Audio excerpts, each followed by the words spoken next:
I remember my mom got fired when I was in high school and she couldn't get another job, and it was shortly before she was supposed to vest for her retirement. Being young, not really knowing that much about discrimination, I always wondered. And then later on, as I became a lawyer myself, I realized there was discrimination involved.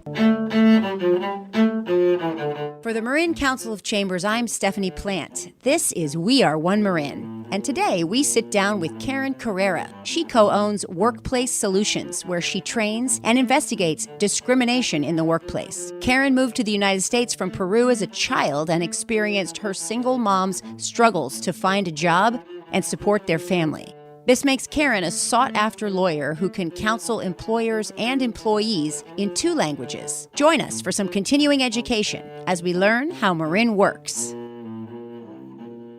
I am delighted to be sitting down with Karen Carrera today. She is a local lawyer, and I'm going to let her introduce herself from there. Good morning. Good morning. Hi, Stephanie. Hi. Thanks for having me. I really appreciate being here with you. Oh, I'm delighted to have you. Tell us a little bit about your law firm, if you would. Sure. Well, it's called Villegas Carrera, Inc. It's an employment discrimination and plaintiff's law firm, but I also have now began working at Villegas Carrera Workplace Solutions, which is an offshoot of Villegas Carrera Inc., where I only advise employers and also do sexual harassment and other discrimination and harassment investigations and trainings of employees so that they do not violate employment law. So that's what I've been doing for the past 3 years. But I was formerly a plaintiff's attorney for many years with Villegas Carrera, Inc.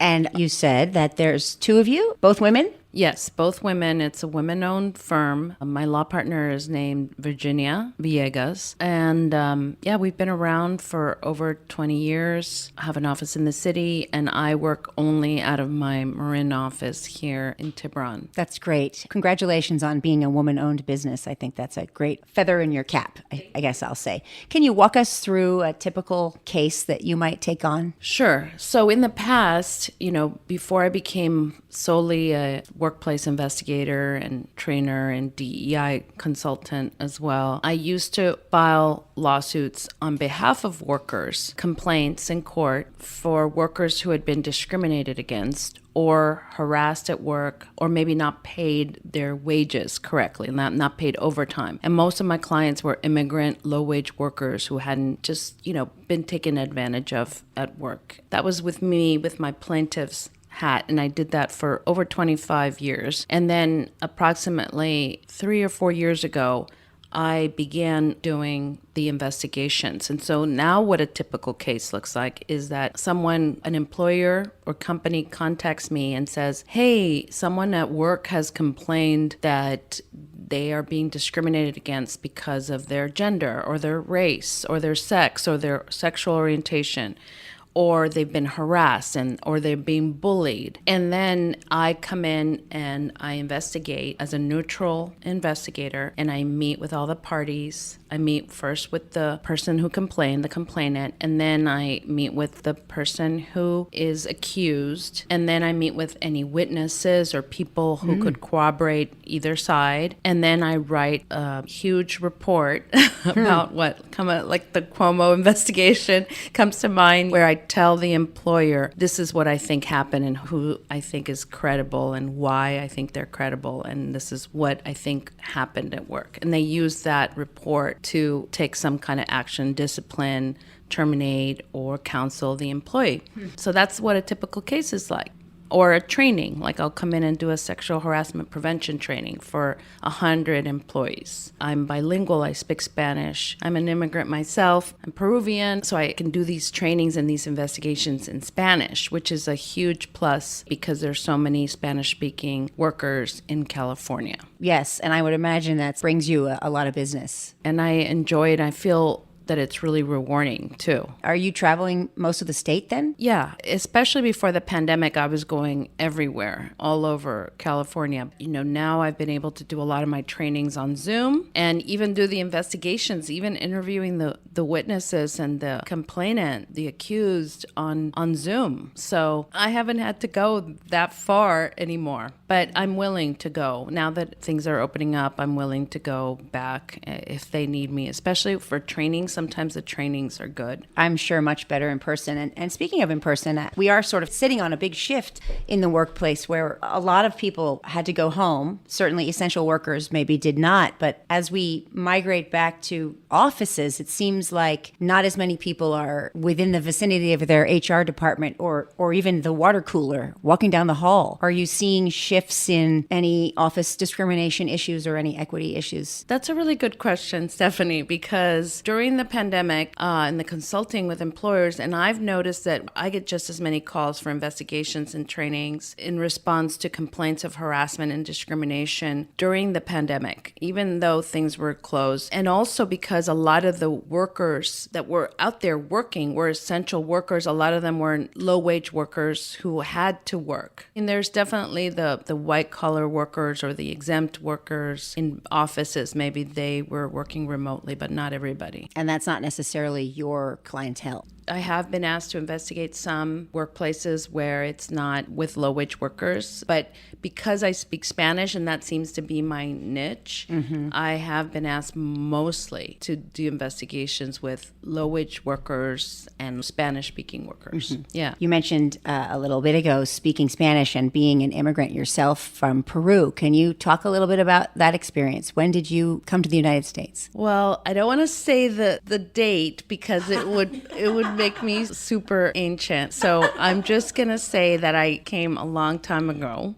As a child? Yes, as a child. I was 7 years old. My mom, who was a single mom, came here with my sister and I and moved to Los Angeles by herself, all alone, and worked as a secretary and worked really hard to bring up her 2 girls. And that is brave. Yeah, from Peru, from Lima. I went to high school and college and law school and wanted to become an employment lawyer shortly after I graduated from law school. Would you say your mother's experience shaped why you chose that career? That's absolutely true. I remember my mom got fired when I was in high school and she couldn't get another job, and it was shortly before she was supposed to vest for her retirement.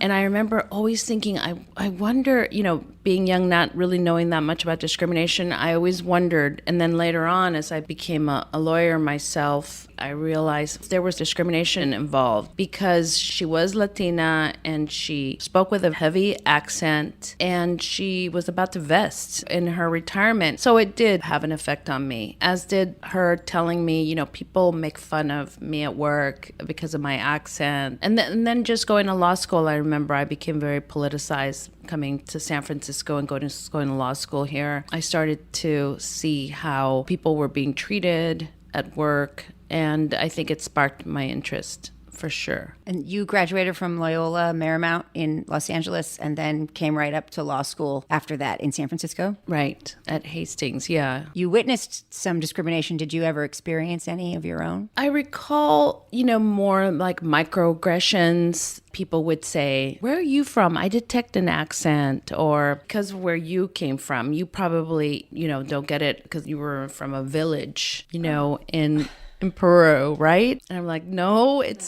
Lima is a really big city. So just little things like that, you'd learn to adapt to those kinds of things. But now, I definitely call people on it if I hear it, but it took a long time. I'm sure. It's so interesting that your line of work put you in such a place to educate others. Yeah, and sometimes people, they don't do it out of malice. They just don't know, that they shouldn't say things like that. Coming from Lima, Peru, if someone thinks you came from a small village, then they have revealed their own ignorance, right? Speaking of, workplace discrimination and what you've seen as you've moved through your career, I assume you've seen things change too. I'm not a lawyer, so I don't know that I understand the legal definition of discrimination, but has, what constitutes discrimination changed during the time that you've been practicing this kind of law? It has changed a little bit. There's always new employment law cases coming out constantly. I mean, literally every day, employment law changes. So the legal definition of discrimination hasn't changed, but sometimes other categories are added. Like, for instance, now in California, when you train on a sexual harassment prevention training in California, it has to include training about all other forms of harassment, including talking about LGBTQ issues and discussing discrimination and harassment against transgender folks or non-binary folks. So things are added to the law all the time. Of course, there's always cases that are changing the laws slightly, but you would only see that if you're filing a lawsuit. But now, since I'm advising employers and training folks, I see mostly those laws. I'm always keeping up with the trainings and the investigations, what's required at work to comply with the laws, right? How are the training laws changing, or how are the definitions or categories? And how do you think Marin County's businesses are doing in that regard? I wouldn't say that I know every business, because I've obviously only been hired by a few Marin businesses. I haven't been hired by that many. I think things are changing still.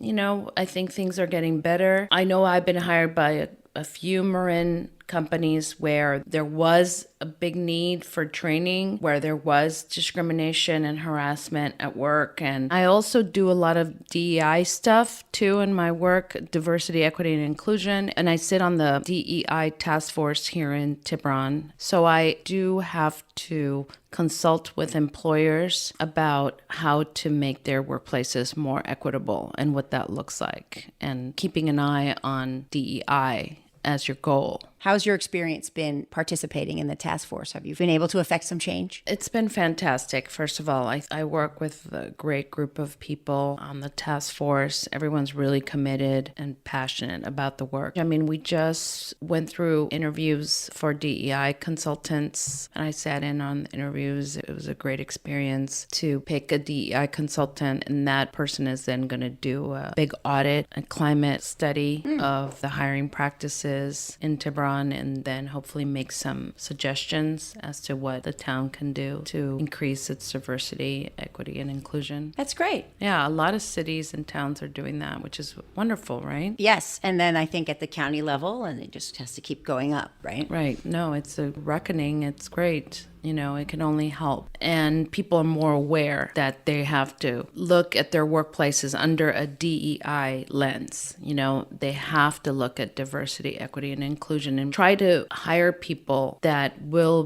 bring more diversity and make better decisions for all the workers. But in the work that I do as a trainer and an investigator, I do see that sometimes employers turn a blind eye or aren't aware of what's happening on the ground. And that's when they get into problems, or they give too much power to one manager who's not keeping an eye on things and isn't trained properly. You know what I mean? I do. I think sometimes if someone's been in their position a long time also, it's perhaps harder to train and adapt to the way things are changing, right? We get set in our ways. And Marin County is a unique place. The residents of Marin County, depending on how you interpret the census data, are up to 85% white. So there aren't a lot of people of color well represented, yet I think we bring in a lot of workers from other areas. The percentages of people who are in Marin on any given day are probably different than 85% white and 15%, all other ethnicities represented. It's probably a lot more like 50-50 or more when you bring in all the people who are commuting to come to work here.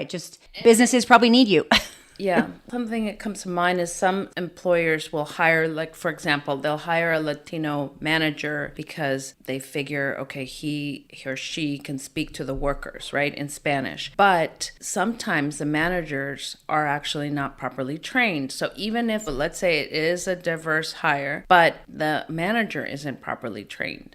So he or she still, is maybe harassing or turning a blind eye to some of the harassment that's going on, whether it's racial or ethnic or whether it's sexual harassment. Especially sexual harassment is what I've noticed, that even though we have come a long way, I see so many cases of sexual harassment out there. Women, especially women who work in low-wage jobs, especially Latina women and women of color, are still being harassed at work a lot. And just because you hired a Latino manager doesn't mean that you've properly trained everybody at work. So there's still a lot of sexual harassment that I'm seeing. Marin County's full of small businesses. I'm not sure that our small businesses have the budget or even perhaps the inclination to do trainings for their staff. I totally agree. I've seen that in Marin. People just either they don't have the cash, they don't have the money to do the trainings or hire investigators, or they just don't want to invest in that. Some are too small maybe to have an HR department, but then they get into trouble. Right. And then someone files a complaint. So it's better to be prepared and think ahead. I don't know. And some of it maybe is a toolkit or something, because I think maybe a toolkit. In running a business, a small business with one or two employees or some contract employees or consultants, I often think, number one, you're really busy doing everything from running it to paying the bills to taking out the trash. Number two, you don't know what you don't know. And if you're not experienced in managing a lot of people, you may not know that some kind of harassment training or education is something you ought to be looking into. Right. Under California law, all employers, as long as they have 5 or more employees, though, they have to provide training within 6 months of a new hire and every 2 years thereafter for all new employees and for their managers. 2-hour training for their managers and supervisors on how to prevent harassment and discrimination at work. And then a 1-hour training to all the other employees. So the question is, are people complying with that? Because I don't get that many calls from training in Marin for Spanish-speaking employees. And I'm wondering why that is. Because certainly people have to comply with that. Maybe they are going in-house or getting a free training from the Department of Fair Employment and Housing. But it's not the same as having someone tailor the trainings directly to what's going on and have that one-on-one training where they're talking to you and talking to the workers and asking them, like, what do you think about this? And here's an example. A lot of the workers that I'm teaching are not that sophisticated. They don't know the laws. They don't speak the language. And they don't know that they have to complain, or they complain but nothing gets done because they're not taken seriously. As employers have to learn how to be more proactive and nip it in the bud right away. And that's through training. I would imagine there's also some fear of retribution for filing a complaint that would hold people back. Oh my God. That's something I always discuss in my trainings. What about retaliation? That's another good question to ask a bunch of workers. Like, raise your hand if you feel that you don't want to speak up because you're afraid of being terminated, or that people are going to ostracize you, that your coworkers aren't going to talk to you, or that you're going to be seen as the tattletale. Especially among low-wage workers, there's usually a small community, or they know each other, or there's cultural reasons, fear of authority. That's another thing that needs to be addressed. It's like, why are people so fearful of coming forward at work? We all have to ask ourselves that question. I mean, I remember being young and somebody grabbing my shoulders at work, the boss, coming in, like, rubbing my shoulders. Yeah. And not doing anything about it, mainly not because of fear of retribution, but not knowing, like, what's going on right now. Like, what just happened? And where's the line? Where's Yeah. the line? Yeah. I mean, I think it'd be hard to find a woman who hadn't had that experience and either didn't do anything or didn't know what to do. It takes a lot of confidence, I'd say, and a lot of experience, and or sadly, a lot of those incidents to prompt us to speak up. I'd say that it's true at many levels of employment. I'm hopeful that we can continue to speak up about workplace issues of harassment, especially because I'd like to raise a generation of children behind us that don't tolerate it at all. Exactly. I have 2 sons, and I raise children or boys who aren't going to do that to anyone at work, are going to treat everyone with respect at work. Those are the kinds of kids we want to raise, right? People who don't accept bullying at work and people who respect others. I brought up my sons that way. I hope that they follow, in my footsteps in treating everyone with respect at work. It's amazing you have had time to have a full legal practice and raise 2 children. That's a lot to juggle. My husband was helpful, somewhat.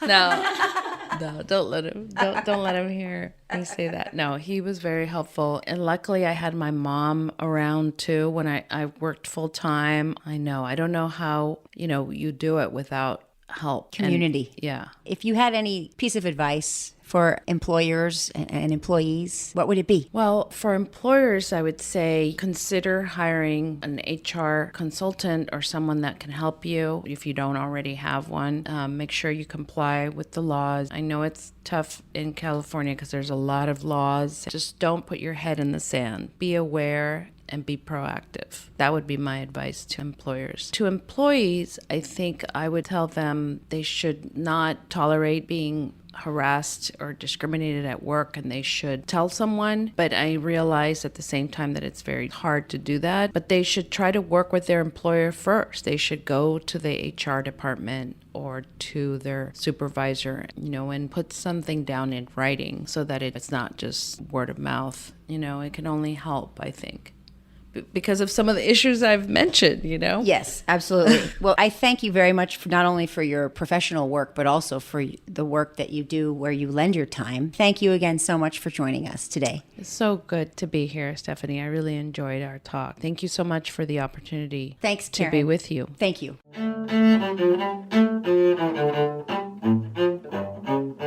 If you want to join the conversation, reach us at weareonemarin.com. To reach our guest, find her at vcworkplacesolutions.com. That's solutions with an S. The Marin Community Foundation generously sponsors this podcast. Our theme music is performed by a student at Enriching Lives Through Music. Elm is in San Rafael's Canal neighborhood. Finally, a reminder to support diverse local businesses and shop Marin.